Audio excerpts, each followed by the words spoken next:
Hi and welcome to another day of Swift programming. Today, this is your challenge. Just create a table view and it's got some data that is presented in the view. That's it. So good luck.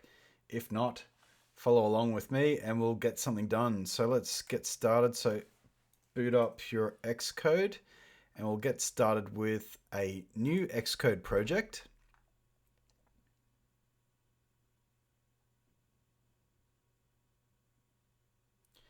And we just want a single view app, and we'll call it MyTable or table view, whatever you like. Create.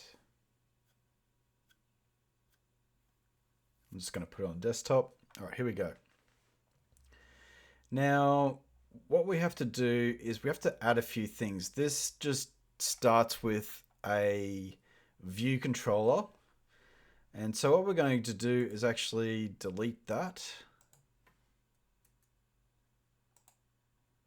So you can't actually delete from there. You have to click on the left here and press delete. We don't need this. And then in our main storyboard, we will add a table view controller.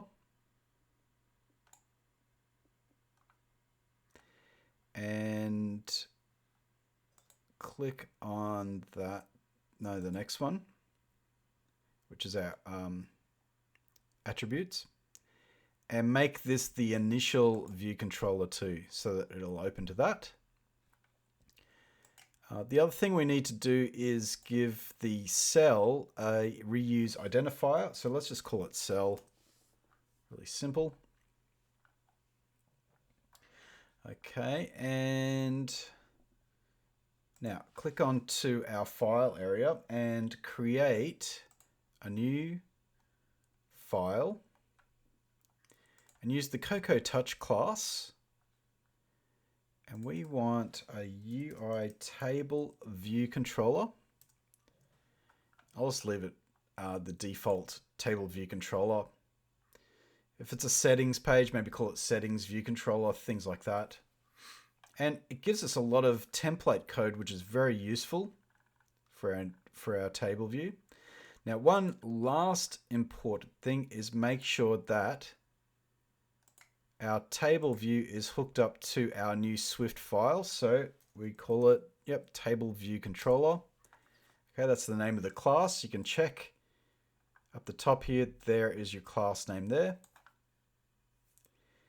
And we're all ready to go. Now we just need some data to fill it. So usually it's from an array of some sort. So we'll go, our data is going to be, I'm just going to do a number array.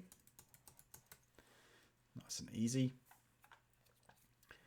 View did load, that's fine. We want one section,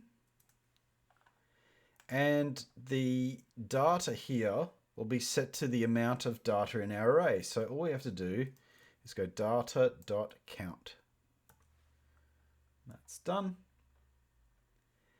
Next, we have to configure our cell, and here is a snippet of code here that's commented out. So just delete the top and bottom comment, and let's configure our cell. So remember, our reuse identifier, we called it cell, and it finds it at its index path. And then we want to put text in that cell to see our data. So to access the text, we use cell.textLabel.text. And then we assign it to the data. So we're going to go data, and we're going to use the index path.row to access the data. Now this is not a string, so we have to put it inside and encapsulate it. So use our string,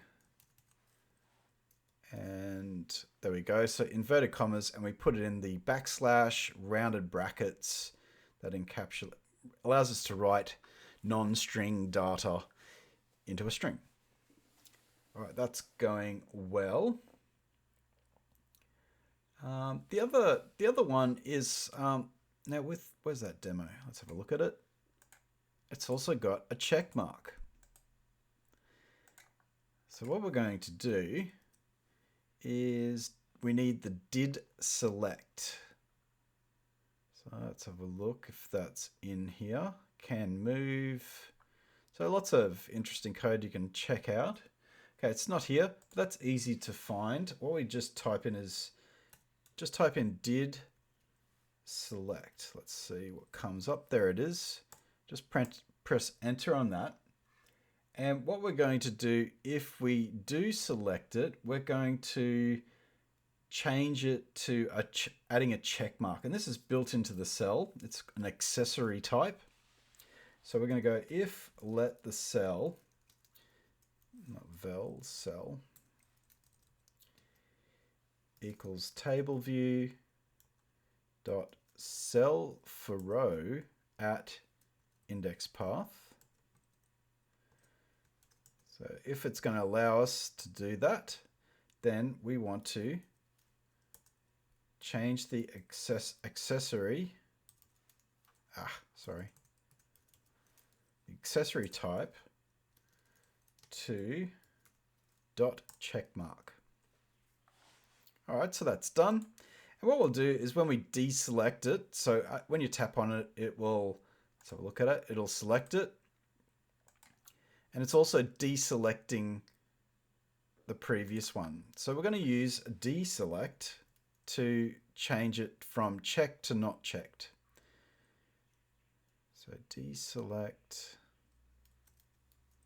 there it is, did deselect row, and pretty much do the exact same thing. So you can just copy that in there into this function and set it to none. All right, so let's run this one and see how it goes.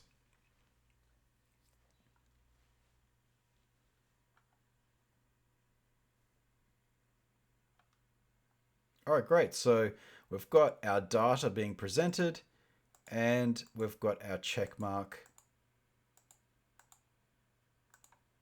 as we click on the cells. So that was the challenge. I hope you got it. If not, don't worry. Keep on trying. You'll get there. Have a good one. Bye.